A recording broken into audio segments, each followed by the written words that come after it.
two women that were taking care of Aisha and wanted to make sure the marriage was consummated. There's some sort of narration with this. And they were like, oh no, she's ready. You know? I just don't think that this person was a girl.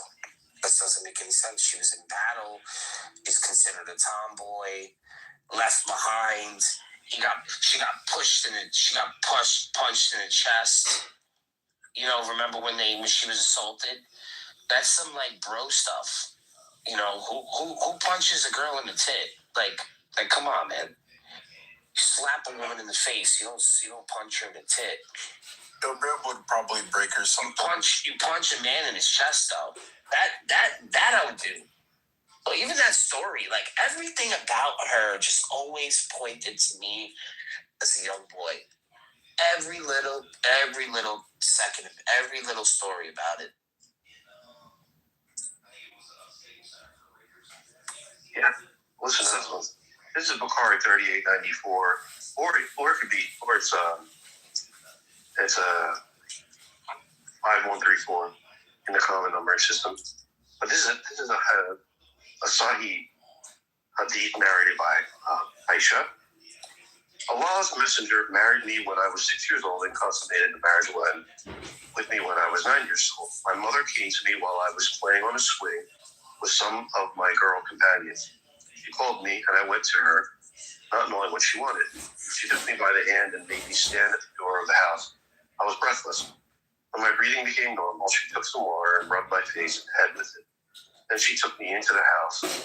There was some woman on the Ansar in the house who said, best wishes and Allah's blessings and good luck.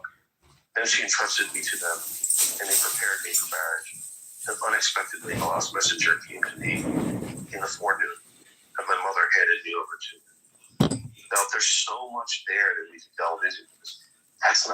Those traditions are for young men. When a young man or a young adopted boy enters another household, that's the tradition. That's what gets. This could be telling you, Daniel, bro. It's a boy. Telling you, bro. Aisha he married a young boy. I don't even think it was a marriage. It was just a gift or some sort of obsession. You know, he was an older man, I guess. Yeah, half older man. He was taking the boy under his wing. What? You know. I mean, who's the closest successor? We're losing people. Who's the closest successor? Aisha. Not Ali. Nothing. It's Ali. Because Ali was raised by Muhammad. I think this is too controversial. There's evidence. There's a lot of evidence to suggest this thesis is correct. But it's honestly going to be impossible for us to. How are we ever going to present this? I mean, this is as controversial as you can get. I'm sorry.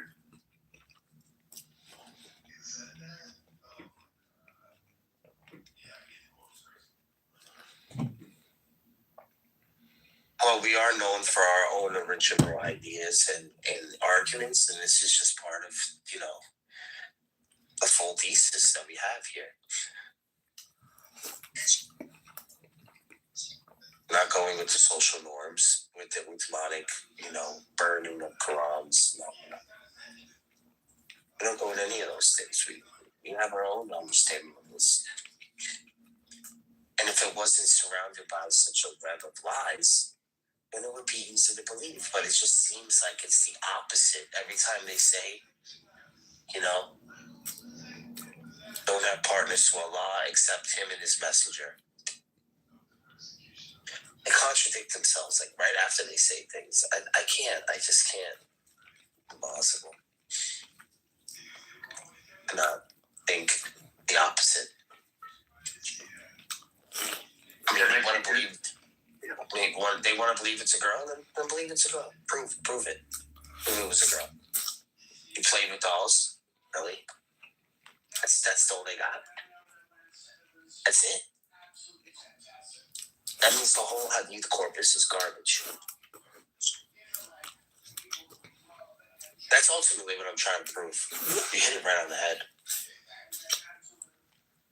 You can't prove this girl. You can't prove this girl. You can't prove any of it. Let's just try to figure out who Aisha is. Was she a boy or was she a young woman? And what was the point of females back then? And respectful to females now, but it was so that way they can bear strong children. Why did he keep her around at that point? Was it out of compassion or was it a different motive?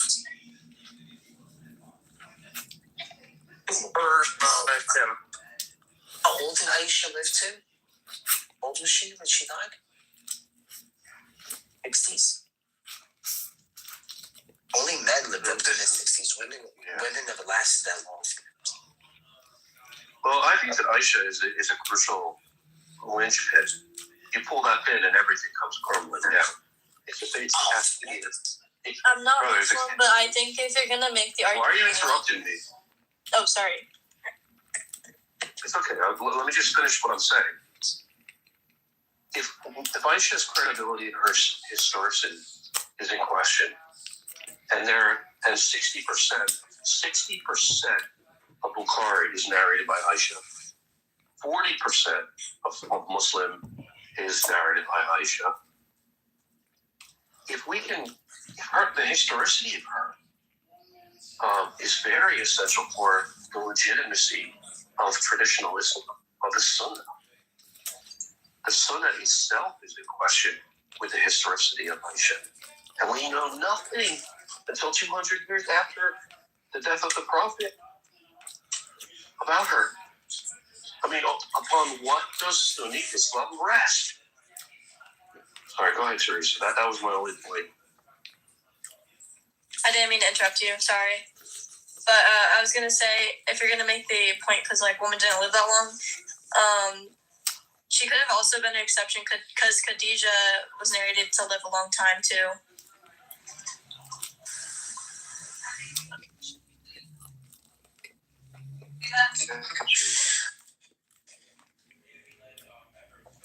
I don't know about that.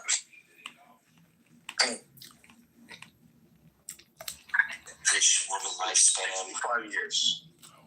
Yeah, see what I mean? 65 years old. But I feel like if you want to make, a better point than... I think that doesn't really work. I think the best bet is just to kind of take Islam by its roots and destroy it from there, instead of the Hadith, kind of destroy it from the Quran.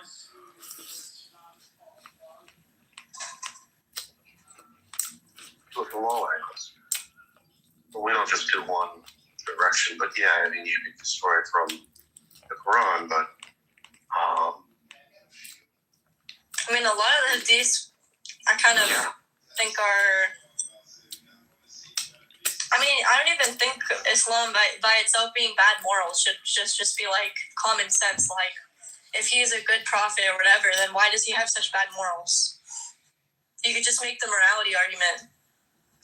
the bulk of the information. All right, let's frame it. 60% of Bukhari is narrated by Aisha. 40% of Muslim, and that's a large portion of the Sunnah. I mean, what happens to the Sunnah if the historicity of Aisha is in question? The bulk of the information about Aisha comes from the collections such as Bukhari, Muslim texts assembled roughly 2 centuries, 200 years after the events they describe.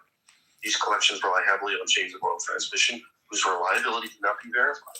There are external records, archaeological evidence, contemporary written testimony. The figure of Aisha therefore emerges not from a direct historical observation, but from a carefully curated narrative tradition shaped by later scholarly communities. Modern academic research, including the work of Jonathan J. Little, further highlights how even specific details about Aisha, such as a pivotal aspect of her biology, appear to trace back to limited transmission networks and later historical memory. When the foundational elements of a figure's biography depend on such narrow and retrospective sources, the certainty with which later tradition presents that figure begins to appear disproportionate to the evidentiary base. In historical terms, Aisha occupies a paradoxical position. She is one of the most influential transmitters of religious law and intimate prophetic tradition, yet she remains almost entirely absent from contemporaneous, independently verifiable historical documentation. The result is a figure whose authority looms large within religious history, while resting upon a record that, by the standards applied to many other ancient personalities, would be considered strikingly thin. And I ask the question again: what happens to the tradition? What happens to the Sunnah? When we find out that I gone, and it's mostly like it's fucked. It's fucked. It's fucked. It's fucked. What would be the point of inventing it?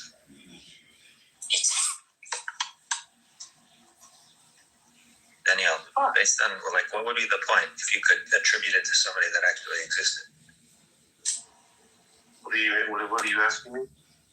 What would be the point of inventing a character when they could just as easily have attributed whatever they want to attribute to somebody that actually existed? Look, I have no idea. I mean, I don't understand what that like. Why would they make it up? The reason they made it up is because they based a lot of the law on her. So people that said that they had a testimony from her, there was a lot of clout. There was a lot of the gravity of her statements. They hold weight, right? So if you say that Aisha said something, that's legally binding. That becomes part of Sharia. So that's why they make this stuff up. Right, but it only has weight if the person if they already knew the person actually existed, right? I don't understand. Are you saying she didn't exist, or saying, like, to make it found that she was actually a boy? I think you're having trouble with following. The whole point is that the historicity of Aisha is in question, and if the hadiths that are based upon her narration are in question as well, given that we don't know much about her. It may be attributed to someone that didn't exist, as far as we know. Now, the question you ask is like, well, why would they do such a thing? I don't know. I mean, No, I'm saying are you a Muslim? No. If I'm going to invent something, right? I want to say the hadith or whatever. I want this thing to be attributed with some strength, with some authority. Then I have people that I'm like, there are names of the whatever they call them, Sahaba. I could have chosen anybody because it's 100 years later. Nobody will know, right? Why invent somebody that raises the questions exactly that you're or that whoever you were reading their work raises? You know what I mean? Like, I don't know. There's something doesn't work. A liar always bases something on a little bit of truth.